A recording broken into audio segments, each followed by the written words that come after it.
नमोस्तु सर्वेभ्यः संस्कृतानुरागिभ्यः दर्शकेभ्यः।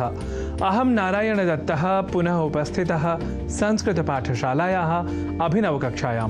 संस्कृत भाषा सीखने के क्रम में शब्दों के शुद्ध उच्चारण व शुद्ध लेखन के क्रम से आप इन दिनों परिचित हो रहे हैं। आज इसी क्रम को बढ़ाते हैं एक ऐसे शब्द के अशुद्ध स्वरूप को सामने रखकर, और फिर हम आपको बताएंगे कि संस्कृत भाषा में उसका शुद्ध स्वरूप क्या है। देखिए, हिंदी आदि भाषाओं से प्रभावित होकर, बल्कि यह कहें कि संस्कृत की मूल प्रकृति को न जानने के कारण हम में से कई सृजन इस शब्द का कर जाया करते हैं प्रयोग, जो कि है संस्कृत भाषा की, उसके व्याकरण की प्रकृति के सर्वथा प्रतिकूल।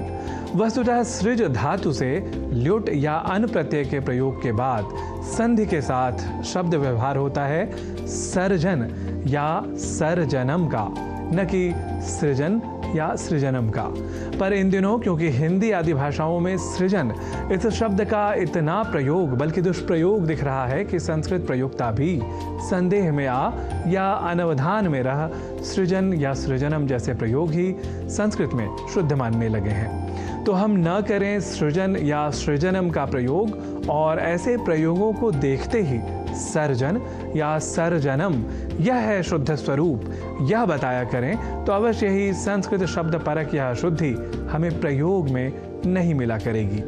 हाँ, सृजन यह शब्द संस्कृत में भी है, पर वह ल्युट प्रत्यय के साथ नहीं, अपितु शत्रु प्रत्यय के साथ, अर्थात अर्धनकार के साथ, जिसका अर्थ है सृष्टिकर्ता हुआ। तो सृजन और सर्जन के भेद को समझने के बाद, या कहें कि शब्दगत शुद्धि के परिज्ञान के बाद, सृजन और सृजन के भेद को भी रखें अपने संज्ञान में, यह हम आपसे अवश्य ही अपेक्षा करेंगे। और ऐसे ही सृजित शब्द का भी प्रयोग हिंदी आदि भाषाओं में हमें दिख पड़ता है, जबकि इसका शुद्ध स्वरूप तो सृष्ट ही है। यह शब्द के मूल धातु और प्रत्यय के साथ की प्रक्रिया को थोड़ा ध्यान में रखें तो अवश्य ही सृजित का प्रयोग ही हम नहीं करेंगे, चाहे इस शब्द का हम किसी भी भाषा में जाकर प्रयोग कर लें। वैसे प्रेरणार्थकता के साथ सर्जित यह यथा कथनचित सृजित शब्द के साथ साम्य रखने वाला शब्द अवश्य है, यह भी ध्यान में रखा जाना चाहिए।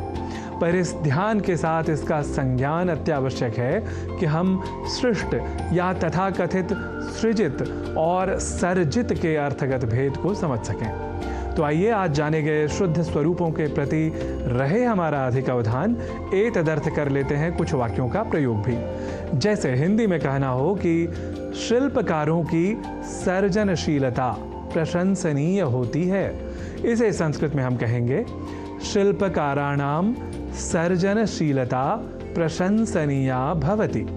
यहाँ ध्यान रखिए, सृजनशीलता नहीं, सर्जनशीलता ही, चाहे यह संस्कृत भाषा में प्रयोग की बात हो या हिंदी आदि भाषाओं में, क्योंकि अब आप जान चुके हैं कि सृजन और सर्जन के बीच का जो तात्विक मर्म है, वह अर्थगत भेद है, वह क्या है। ऐसे ही अगला वाक्य देख लेते हैं। परम शक्ति द्वारा यह संसार सृष्ट है, इसे संस्कृत में कहेंगे एषः अस्ति।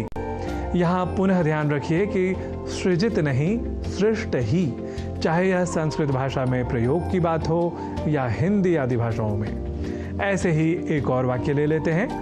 काव्य की सृष्टि करता हुआ जो कवि है वह सुदर्शन है, इसे संस्कृत में कहेंगे काव्यम सृजन यह कवि ही असौ सुदर्शनः अस्ति।